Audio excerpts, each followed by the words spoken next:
በዘመናዊ እግር ኳስ የጎቾን ያህል አዝናኝ ኮከብ ባለፉት 20 ዓመታት ዳግም መመልከት ያለመቻሉን አሁንም አይኔን ሳላሽ መከራከር እችላለሁ። ሳንጠግበው ቢደበዝዝም ደጋግመን በፊንታዎቹ ነፍሳችንን ሳናስደስት ከአይናችን ቢርቅም ለእግር ኳስ ስፖርት ጨዋታው በተከፈለው ውለታ ግን በታሪክ ሲዘከር ይኖራል። ከዓለም እግር ኳስ ዘመን ተሻጋሪ ድንቆች ተርታ መሰለፉም እርግጥ ነው። ሮናልዲኒዮ እግር ኳስን ይወዳል፣ ኳስም እርሱን ትወደዋለች። ከእግሩ ስር መራቅም የምትፈልግ አትመስልም። ምክንያቱም ጎቾ ኳስ ከያዘ ሁሉ ነገር ሰርከስ ይመስላል። ሜዳው ወደ አንድ አዝናኝ መድረክ ይለወጣል። በኳስ ተዝናንቶ ሌሎችን ያዝናናል።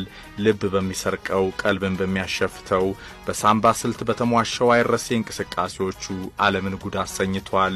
ማን እንደ ሮናልዲኒዮ ጎቾ ለኳስ ጨዋታ የተፈጠረው ተፈጥሮም ባክኖ ያልቀረው በኳስ የዘነጠው በጥበቡ ተከታዮቹን አቅላቸውን እስኪስቱ ያደነዘዘው ግን ብዙ ያልተጓዘው ካይን ርቆም የሚናፈቀው ዳንኪራ አፍቃሪው የኳስ ብልሃተኛ በትሪቡን የኮከቦች ገጽ Ronaldinho, a troubled genius perhaps, but still the greatest Brazilian player of his generation. ቆንጆ አይደለሁም አንድም ቀን ግን ሰዎች አስቀያሚ ነህ ብለውኝ አያውቁም።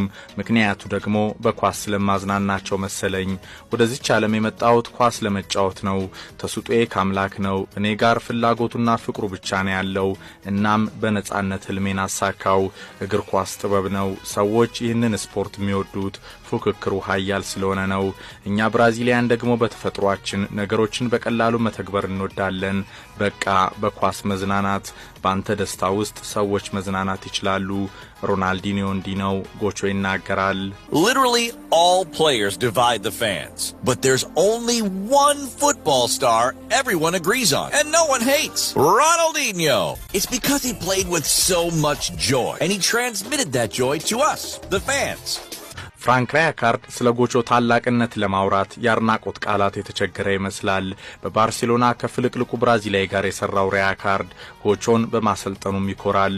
ሁሌ ሳቂታ፣ በኳስ ተዝናንቶ ሰዎችንም ያዝናና፣ አንድም ቀን ከፊቱ ፈገግታው ተለይቶት አይቼው አላውቅም።